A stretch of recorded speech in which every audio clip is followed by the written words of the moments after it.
मुख्य आरोपी पंकज सिंह और विनीत सिंह अभी पुलिस की गिरफ्त से फरार हैं। उनका इनकाउंटर हो, मैं तो ये मांग कर रहा हूँ। मेरे मन की ये पीड़ा थी और इतनी बड़ी घटना थी तो सक्षम अधिकारी को आना चाहिए था। तो आज अभी शाम को करीब 7:30 बजे के करीब मुझे सूचना प्राप्त हुई कि आपके यहाँ एसपी सिटी जौनपुर आ रहे हैं। तो हमने कहा ठीक है सर, आने दीजिए। तो घर पे आए लेकिन मैं ये चाहता हूँ कि जब तक सक्षम अधिकारी आएंगे नहीं तब तक मामले में गंभीरता नहीं आएगी भैया। कहीं न कहीं से कोई दिक्कत हो सकती है, मुझे ऐसा अंदेशा था। लेकिन एसपी सिटी साहब ने मुझे ये आश्वस्त किया कि आप परेशान मत होइए, पूरी तरीके से जैसे शीशे की तरह आपका मामला साफ हो गया है, शीशे की तरह आपका मामला पूरी तरीके से पर्दाफाश हो गया है। उसी तरीके से वो लोग पकड़े भी जाएंगे, मे भी कोई और भी हो सकता है इस मामले में। और उनके कहने से संतुष्ट हूँ मैं। किस तरीके के इंसाफ की आप मांग कर रहे थे? नहीं, इंसाफ की मांग का मतलब कि आप समझ सकते हैं कि मेरे साथ तो ऐसी घटना हो गई है तो मैं भी कुछ भी बोल के मैं इंसाफ की मांग कर सकता हूँ। हमने ये कहा कि भाई उनके साथ कड़ी से कड़ी कार्रवाई हो ताकि वो बाहर ना निकल पाए। घटना हुए कितने दिन बाद? आज 7वां या 8वां दिन है। कितने दिन बाद गिरफ्तारी आ रही है आपको? कम से कम 8 दिन बाद। इसी बीच में बातचीत हो रही थी? नहीं, जिले के किसी भी बड़े पदाधिकारी से मेरी कोई बात नहीं। कितने लोगों की गिरफ्तारी हो पाई? अभी प्रेजेंट टाइम में जहाँ तक हमें सूचना है कि 3 लोग की गिरफ्तारी हुई है। मुख्य आरोपी पंकज सिंह और विनीत सिंह अभी पुलिस की गिरफ्त से फरार हैं।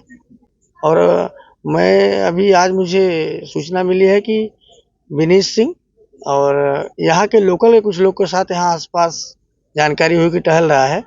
तो मैं ये उम्मीद करता हूँ कि अगर ये लोकल में ऐसे टहल रहे हैं तो हमारे ऊपर भी घात लगा के हो सकता है कोई घटना हो जाए।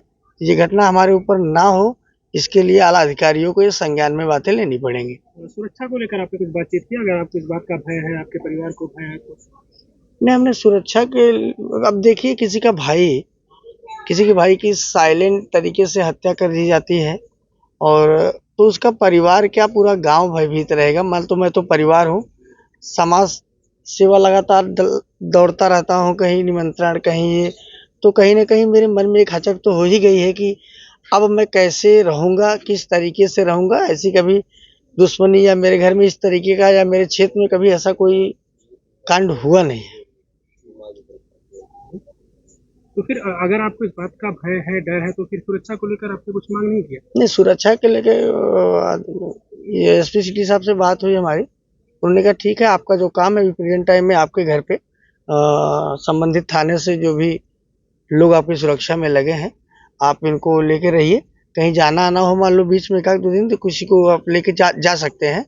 और तिरही वगैरह जो भी कार्यक्रम है उसको पूरा करने के बाद आप एप्लीकेशन दीजिए, आपके लिए सुरक्षा मिल जाएगी। कब तक गिरफ्तारी का आश्वासन दिया उन्होंने? क्योंकि घटना को तो 8 दिन हो चुके हैं। उन्होंने कोई एक टाइम फिक्स नहीं किया लेकिन उन्होंने ये जरूर कहा है कि जल्द से जल्द मैं गिरफ्तारी करूँगा। उनकी 2 बेटियों के विषय में क्या बातचीत हुई? अपने बेटियों के विषय में उन्होंने दुख प्रकट किया, बाकी ऐसी कोई बात नहीं हुई कि जो हमें ऐसा लगे कि नहीं उन्होंने कुछ अच्छा कहा हो। परिवार के बारे में आप समझ सकते हैं कि मैं बहुत ही पीड़ा में हूँ, बहुत दुख में हूँ और मैं कुछ बोल नहीं सकता इसके बारे में। यहाँ के जो जनप्रतिनिधि हैं, विधायक हो या सांसद हो, उनके द्वारा किस तरीके की आपकी मदद या आपके भाइयों की किस तरीके की मदद की बात कुछ हो रही है?